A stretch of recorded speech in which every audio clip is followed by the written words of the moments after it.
No creo que ni ustedes ni yo estemos listos para este programa de Book Racer.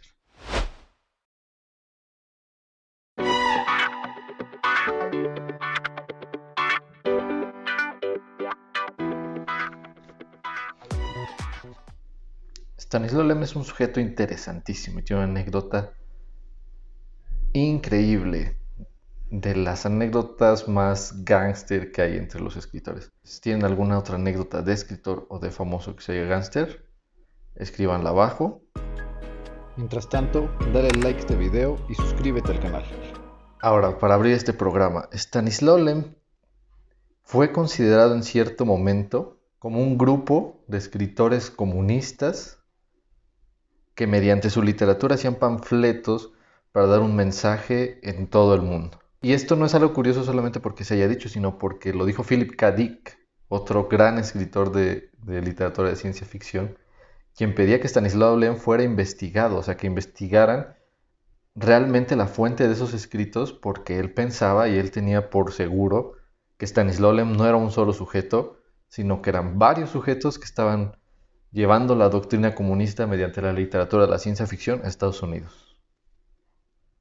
Creo que no hay otra anécdota así o que tenga ese precedente, salvo lo que fue en su momento Leonardo da Vinci.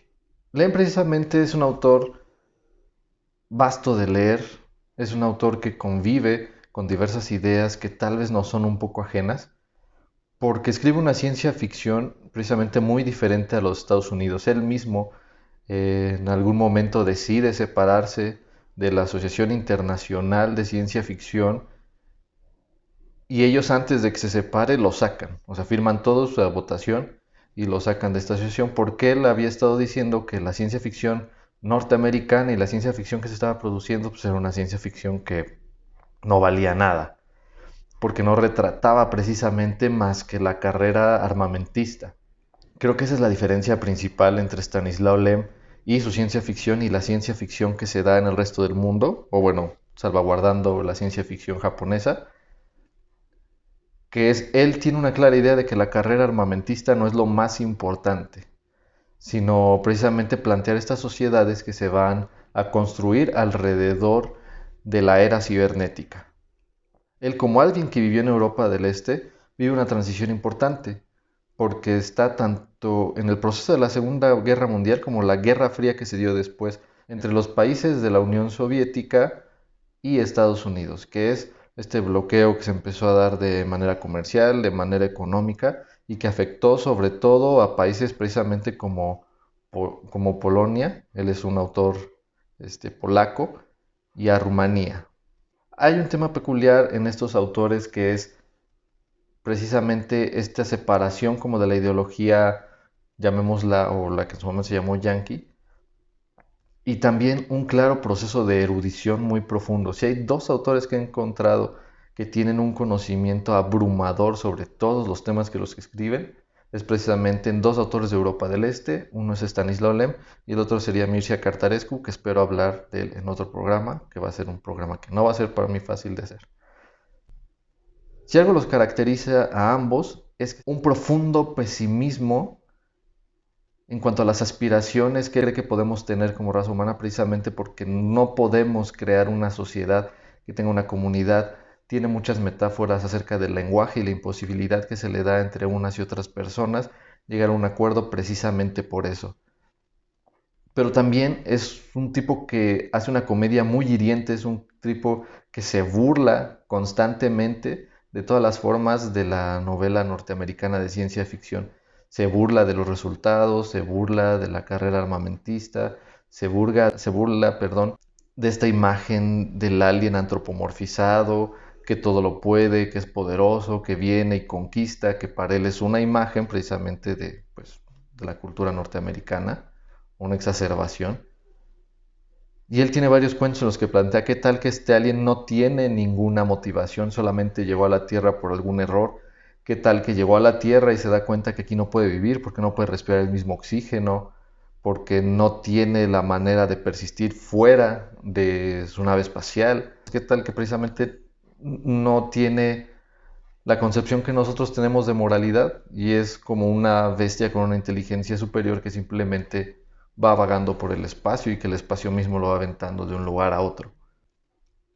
Ahora bien, a lo que nos compete en este día es hablar de Stanislaw Lem y específicamente hablar de su libro Máscara.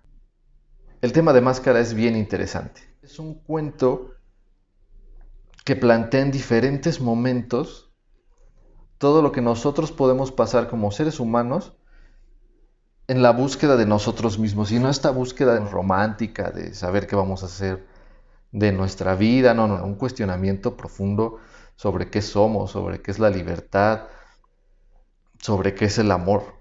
En este pequeño texto vienen estos tres temas que me parecen a mí principales: la búsqueda de sí mismo, el amor y la búsqueda de la libertad. Máscara es la historia de un ser robótico que de repente se encuentra con conciencia en un evento, lo cual es muy interesante de inicio. En el principio era la oscuridad, oscuridad de unas llamas frías, gélidas, y también el prolongado estrépito de largas hileras de chispas. Unos brazos engrasados, formados por varios elementos, que me transferían más allá, y unas serpientes metálicas que, al reptar, me rozaban con sus planas cabezas, provocándome sus hocicos un rápido y agudo escalofrío, próximo al placer. Empieza a ver cómo se desarrolla todo a su alrededor y se empieza a preguntar qué es lo que es ella, qué hace ahí, qué es todo lo que encuentra, qué es lo que ve, porque en realidad, digamos que empieza, en términos electrónicos, se enciende de repente y empieza a ver todo esto en todos lados. Se da cuenta que tiene ciertas memorias, pero que están un poco escondidas, que no se puede hacer cargo de ellas, que no puede traerlas bien, que se sabe con ciertos nombres, pero que sabe también que no es esos nombres en ese momento. Esta alegoría me parece muy poderosa precisamente por cómo es que nosotros tenemos que ingresar a cierto momento de nuestra vida, precisamente a cuestionarnos todo eso, o que sería sano llegar a este momento en el cual tenemos que cuestionarnos como personajes, si lo quieren ver, qué es lo que estamos viendo, qué es lo que somos, cuáles son nuestras concepciones, ¿vale? En este caso, la protagonista de Máscara, esta inteligencia artificial, empieza con eso, empieza a cuestionarse por qué está donde está, qué es lo que quiere, y hasta ese momento no encuentra en sí cuáles son sus deseos reales, es simplemente la pregunta de por qué estoy aquí y qué estoy haciendo, lo cual lo hace súper interesante. Después con eso empieza a encontrarse con esta separación que todos tenemos o que todos hacemos, de pensar en las personas, de ver a las personas y de darles un trato especial. Ella empieza a distinguir que hay una realeza, empieza a distinguir que hay lacayos, empieza a distinguir que es hermosa, que es una parte central también del cuento, el hecho de que ella todo el tiempo se conozca como un ser hermoso. Él es como algo que ella tiene de cierto por mucho tiempo solamente. Y en este descubrimiento encuentra a Arrows. Arrows es otro personaje de la novela, el otro personaje principal, que es precisamente el personaje de quien se enamora. Este robot se cuestiona precisamente por qué es lo que tanto le atrae de él. Y hace una descripción muy buena mencionando que él no es un ser atractivo, no es un ser que se considere sumamente inteligente, sino que simplemente le despierta una sensación que es muy distinta a la que todos los otros seres que la rodean o todos los otros seres con los que ha convivido le ha causado. Entonces este enamoramiento se empieza a dar de manera gradual, pero también lo empieza a cuestionar, y lo empieza a cuestionar precisamente porque no entiende las razones, no entiende por qué sería necesario enamorarse, porque él se enamoraría de ella, si ni siquiera ella sabe quién es. Eso es muy interesante. Ella se empieza a cuestionar por qué él me corteja, por qué él se acerca a mí, si ni siquiera yo sé quién soy. No tendría por qué estar aquí hasta que yo supiera quién soy, pero ya estoy aquí, que es otra alegoría que es muy poderosa en el ser humano, es una gran alegoría de Stanislaw Lem, con la cual empieza a construir pues una relación que va creciendo en intensidad, que se va dando de una manera más importante y que empieza a reflejar pues diversas cosas. Tras esta relación surge un cuestionamiento. muy importante, que es precisamente ya buscar de manera certera qué soy, quién soy, por qué me siento tan diferente en esta sociedad. A lo que llega la protagonista es a empezar a sentir y a discernir que su naturaleza no es común, que tiene muchos pasados, contrario a lo que la gente le puede comentar, de tener una sola historia. Ella se acuerda de muchas historias, no se siente confiada en su cuerpo, no siente que ese cuerpo le pertenezca 100%. Entonces, en una escena empieza a explorar precisamente lo que son sus articulaciones, a tener esta sensación que otras personas le dan al contacto y se da cuenta que se siente totalmente distinta. Tiene unos instrumentos cercanos, toma uno y empieza, digamos, una metamorfosis, empieza a encontrarse en un proceso que nosotros lo veríamos como doloroso porque esta inteligencia se empieza literalmente a abrir con este instrumento. Pero lo curioso es que precisamente Lem dice que no es doloroso, que es un proceso que simplemente se da y que se tiene que dar, que ella lo sintió como parte de un descubrimiento que tenía que hacer. Y al momento de terminar de abrirse empieza a cobrar esta conciencia de lo que es fuera de ese cuerpo que en realidad no le pertenece. Y precisamente en el momento llega el que es su amante. Al moverme divisé sus patas de engendro, encogidas y finas como pinzas, que se introducían en mi vientre, y fue en ese preciso instante cuando comprendí que aquello no era ajeno o distinto, sino que formaba parte de mí. Quizás por eso, al pisar la arena mojada de las avenidas del parque, dejaba aquellas huellas tan profundas. Tal vez por eso era tan fuerte, era yo, seguía siendo yo, seguí repitiéndome cuando entró mi amante. La escena obviamente es muy profunda, es el amante encontrando a la persona que ama como el ser verdadero que es y viendo que este ser verdadero no es para nada lo que él creía ser. Y Lem utiliza la parábola simplemente con el aspecto físico, ahí no se está metiendo todavía con el aspecto psicoemocional de esta inteligencia artificial, simplemente está haciendo el shock. Dada esta situación, la protagonista ya sabe que no es más que saber qué es.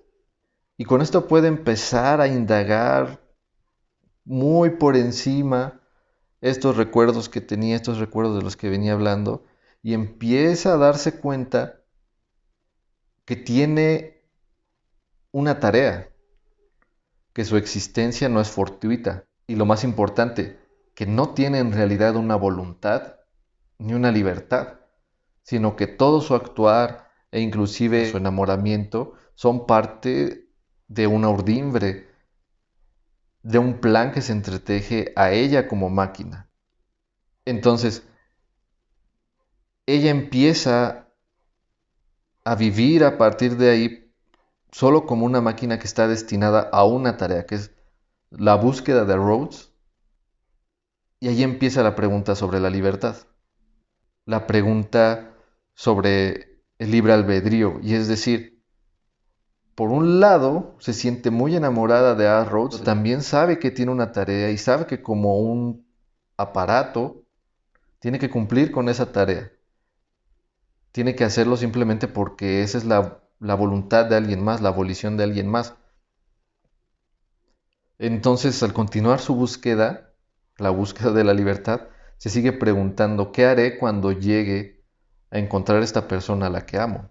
¿Podré realmente tolerar la voluntad de otro, el deseo del otro sobre mí? ¿O podré inscribir mi deseo del deseo del otro? Que es una concepción psicoanalítica profunda, muy interesante, que es cada uno de nosotros somos el deseo del otro. Y es lo que tenemos que encontrar. ¿Qué tanto del deseo del otro es lo que nos sirve a nosotros para crear precisamente nuestra personalidad? En conclusión, les dejo recomendaciones precisamente del autor. Aquí están algunos de sus libros. Para conocerlo como autor de cuentos, yo les recomendaría precisamente Máscara.